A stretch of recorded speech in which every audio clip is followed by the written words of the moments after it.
Oklahoma State, victorious tonight by the final score of 66-57. They have now advanced to the NCAA Division II Women's National Championship game on Friday night. They will take on the winner of the next game between Drury and Lubbock Christian. That'll be 7 o'clock here at Alumni Hall. Joining us is head coach Kelsey Music, also along with Bethany Franks, Hayden Pretty, and Haley Tucker. Coach, we'll go ahead and get an opening comment from you, please. I'm just excited right now. I'm extremely blessed. I'm extremely proud of my players.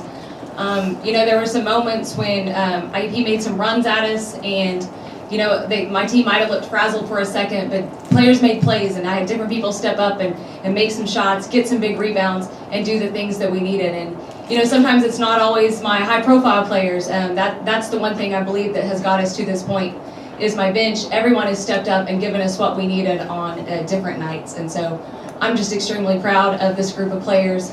These seniors have done a great job, but this whole team has really stepped up and elevated their game to help us get to this point.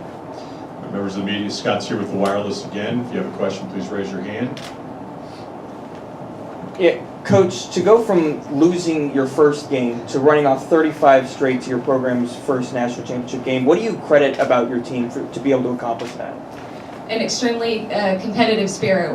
We hate losing, obviously, but I think that they just realized, I think that I've said it before, that first loss shook them to their core and realized that we're really going to have to step up. No one's just going to roll over. They want to beat us. So they really rallied. They came back out after that first loss and then that second game of the season and really stepped up. But since then, I feel like I said before, my bench, as everyone as a whole, has embraced their role and stepped up on different nights for us to be successful. And obviously our defense has been a huge difference for us this year. I think that has allowed us to kind of cover some of our flaws defensively. Tonight, our full court press wasn't as effective as it was last night, but at the same time, we were able to get stops and make some big plays. We converted on almost every turnover that they had, even though there weren't as many.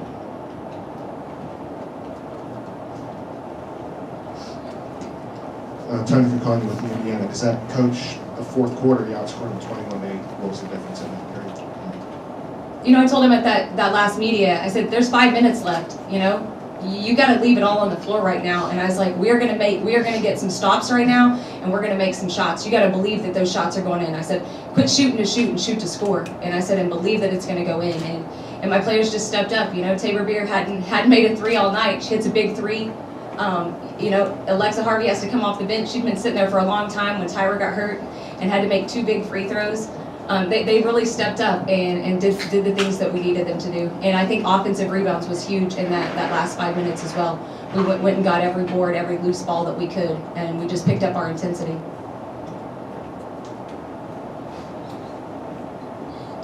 Hayden, you missed the start of the third quarter with foul trouble, but then you came in and hit 2 of the biggest shots after your team got down by 4. So, what's your mindset when you kind of get cold for a little bit, not used to sitting out that much, and then come in and hit 2 huge shots? Well, I wasn't contributing on the floor, so I just tried my best to stay into the game as much as I could. And if you watch film, like me on the sideline, I'm probably the biggest hype man over there. But then just coming in, I knew I'd been sitting on my butt a while. It was time to do something besides foul. She owed me. I did. I did.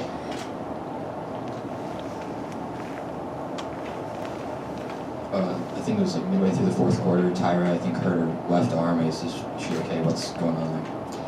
I haven't had a chance to talk to her much after the game because we were rushed up here, but she went back in. I think she was okay. I think she, initially was worried that it might have been out of place, but I think she's okay. She got a stinger. Obviously it hurt, but I think she'll be good to go.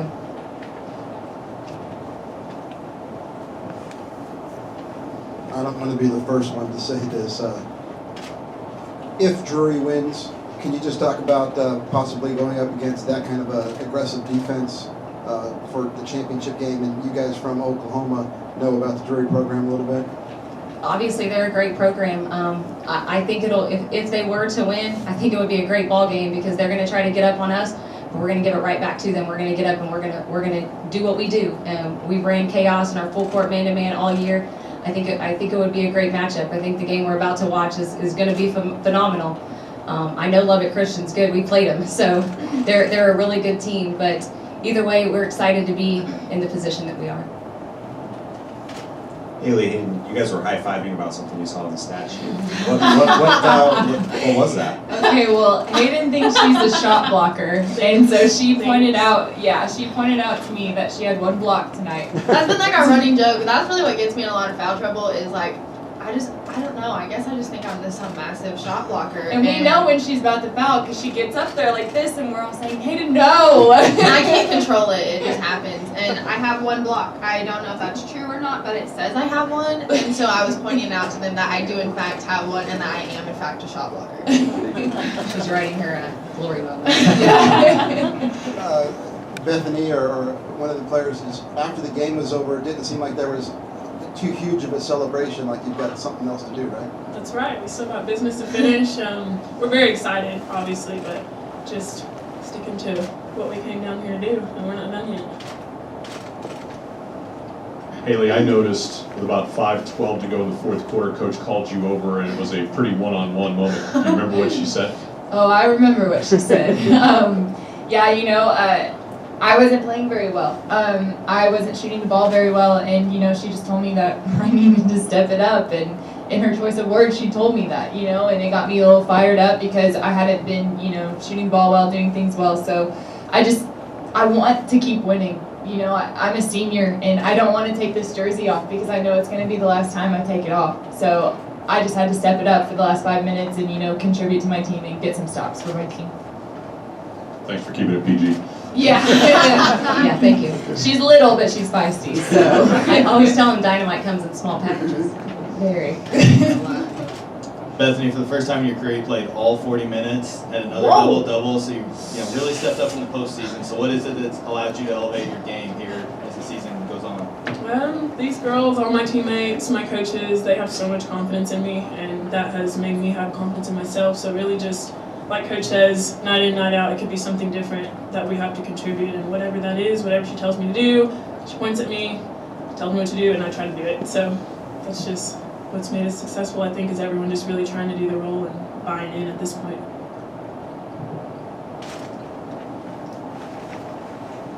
Coach, when IEP went zone, did it throw you off at all, and how long did it take you guys to adjust to it? And have you seen much zone this year? Yeah, we have. I kind of expected them to run some zone. We talked about it. We always prepare for the potential man, but at the same time, I figured that they would go to that zone. They did in a lot of the film that I watched. I think that the first thing was we were settling for threes and just kind of standing. Once we started to get some movement within our offense and getting Bethany the ball, because when she touches it, it just it seems to open things up for her. She's a good passer and an attacker. But once we started to get that movement and not be so stationary and stagnant, I thought we were okay. We initially came out and hit some threes, and then we started settling, in my opinion. So once we got that movement back, I thought we did a better job. Do you feel like that movement worked a lot better in the fourth quarter when Brittany Robinson, the IUP's number 4, went out with her fourth foul? Absolutely. And the other thing that the movement allowed us to do was get some offensive rebounds. Because when we were just standing out on the three-point line, we start becoming spectators. And we weren't making the three ball until Hayden came back in. So to get that movement allowed us to get the ball inside out, to get some open looks, but it also helped our offensive rebounding. Okay, anybody else? All right, Coach, congratulations, ladies. Good luck on Friday night. Thank you.